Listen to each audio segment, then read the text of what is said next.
नमस्कार, मी लतिका। आज मी तुम्हाला कांदे भजीपासून एक मस्त रेसिपी बनवून दाखवणार आहे।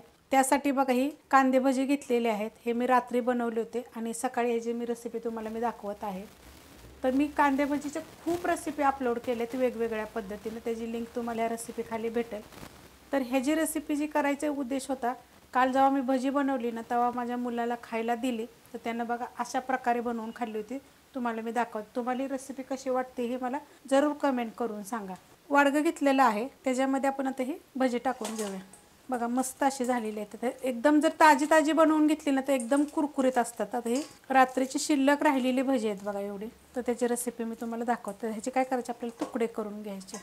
त्याचे बघा मी छोटे छोटे तुकडे करून घेतलेले आहेत। जर तुम्हाला जर एकदम कुरकुरीत जर पाहिजे असेल तर काय करायचं, कडक तेल गरम करायचं, तोडायचे नाहीत, तोडायच्या अगोदर त्याच्यामध्ये टाकायचं आणि म्हणजे चांगलं कडक गरम झाल्यानंतर जर त्यात टाकले ना, एकदा हलवले आणि काढले ना तर जसे तसे कुरकुरीत होतात।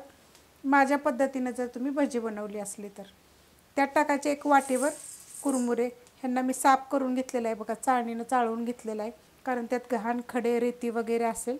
त्यात टाकायचे एक मिडियम आकाराचा कांदा बघा, जास्त मोठा पण नाही जास्त बारीक पण नाही, अशा पद्धतीने मी कापून घेतलेला आहे। त्यात टाकणारे थोडंसं एकदम टोमॅटो, त्यात टाकायचे थोडीशी मीठ, जास्त मीठ टाकायचं नाही ना, कारण की मीठ का नाही ह्याला पण असतं, आपल्याला ह्यांना पण मीठ असतं ना, आपल्या भज्यांना पण मीठ आहे।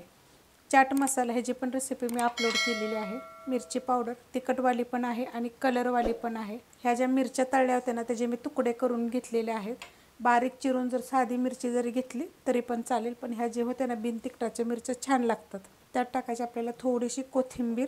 आता त्यात आपल्याला काय काय टाकायचे बघा, हे चण्याची डाळ भाजकी घेतलेली आहे, हे दोन आपल्या पुऱ्या घेतलेल्या आहेत, ह्यांची पण रेसिपी मी अपलोड केलेली आहे। ही खारी शेव घेतलेली आहे, फुटाणे घेतले, शेंगदाणे घेतलेले आहेत आणि ही जी बुंदी घेतलेली आहे, ह्यांच्या सगळ्यांच्या रेसिपी आपल्या चॅनलवर अपलोड केलेल्या आहेत। तर तुम्हाला सांगते, हे जरी काही नसेल तरी पण चालेल, ही असेल तर टाकायचं, नसेल तर नाही टाकलं तरी चालेल। आता हे थोडंसं मी तोडून टाकते, हे बाकीचं बघा असंच टाकते। त्यात टाकायचे आपल्याला बघा आंबट गोड चिंचेचं पाणी, ह्याच एका चमच्याच्या मापान एकच चमचा ह्याची रेसिपी अपलोड केलेली आहे।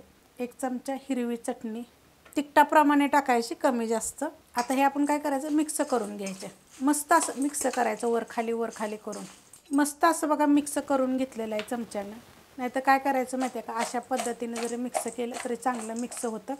नाहीतर एखादा झाकणाचा स्टीलचा डबा घ्यायचा, त्याच्यामध्ये जरी तुम्ही टाकून जरी मिक्स केलं तरी छान लागतं। आता हे जे अशाच पद्धतीने जर तुम्ही खाल्ले ना, कडक एकदम जर कुरकुरीत जर असतील का नाही तुमचे कांदा भजी, तर एकदम एक नंबर लागतात। ह्याच्यामध्ये तुम्हाला सांगितले फक्त कांदा, मिरची आणि टोमॅटो असंच फक्त टाका, हे बाकीचं साहित्य काही नसलं तरी चालेल। ह्याच्यामध्ये जर तुम्हाला लिंबू जर पिळायचं असलं तर लिंबू पिळून सुद्धा तुम्ही हे खाऊ शकता, एक नंबर लागतं मस्त असं। ह्याच्या अगोदर सुद्धा मी काय केलेलं आहे माहिती आहे का, समोसा भेळ मी अपलोड केलेली आहे। तुम्हाला ही रेसिपी कशी वाटली जरा मला कमेंट करून सांगा। रेसिपी आवडली तर लाईक करा, सबस्क्राईब करा, कमेंट करा आणि शेअर बी करा।